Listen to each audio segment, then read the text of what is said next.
Hello everyone, welcome back to new video with Pankaj Saha. তো আমরা এই ভিডিওটাতে আপনাকে দেখাবো অতীতকালে কোনো একটা কাজ মানুষ করত কিন্তু এখন সেটা করে না, এটাকে ইংরেজি থেকে বলতে হয়। সাধারণত আপনি অতীতকালে ফুটবল খেলতেন কিন্তু এখন খেলেন না, অতীতকালে আপনি ক্রিকেট খেলতেন কিন্তু এখন খেলেন না। এই কথাগুলো আপনি ইংরেজিতে কিভাবে বলবেন আজকে এই ভিডিওটাতে সেটাই দেখানো হবে। আমি যদি বলতে চাই যে আমি ফুটবল খেলতাম, সেক্ষেত্রে ইংরেজিটা কি হবে? এটা হবে যে I used to play football. I used to play football. আমি ক্রিকেট খেলতাম। I used to play cricket. আমি সাঁতার কাটতাম। I used to swim. I used to swim. আমি নদীতে সাঁতার কাটতাম।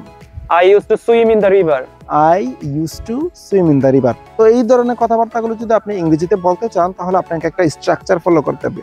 আর সেই স্ট্রাকচারটা কি? সবার আগে বসাবেন সাবজেক্ট, তারপর বসাবেন used to, তারপর বসাবেন be1। তো শুভ, আমি যদি বলতে চাই যে তানহা হাঁটতো, সেই ক্ষেত্রে ইংরেজিটা কি হবে? Tanha used to walk. Tanha used to walk। শুভ, আমি যদি বলতে চাই তানহা সকালবেলা হাঁটতো, সেই ক্ষেত্রে ইংরেজিটা কি হবে? এটা হবে যে Tanha used to walk in the morning. Tanha used to walk in the morning। শুভ, আমরা যদি বলতে চাই যে তারা এখানে আসতো, সেই ক্ষেত্রে ইংরেজিটা কি হবে? এটা হবে যে they used to come here. They used to come here। সে আমার সাথে কথা বলতো। He used to talk to me. He used to talk to me। এই কথাটার মানে হচ্ছে সে আগে আমার সাথে কথা বলতো কিন্তু এখন সে বলে না। অতীতকালে কেউ কোনো কাজ করতো কিন্তু এখন সে কাজটা করে না, সেই ক্ষেত্রে আপনি used to স্ট্রাকচারটা ইউজ করবেন।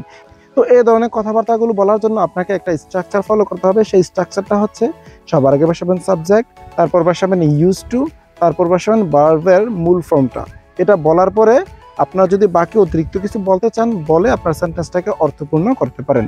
তো আশা করি আমাদের এই ভিডিওটা আপনার একটু হলেও উপকারে এসেছে। এরকম আরো ভিডিও পেতে আমাদের পাশেই থাকুন, আমাদের চ্যানেলকে সাবস্ক্রাইব করে। Do subscribe our channel to get new videos. Thank you very much. See you again some other time. Till then, take care of yourself. Okay, bye bye.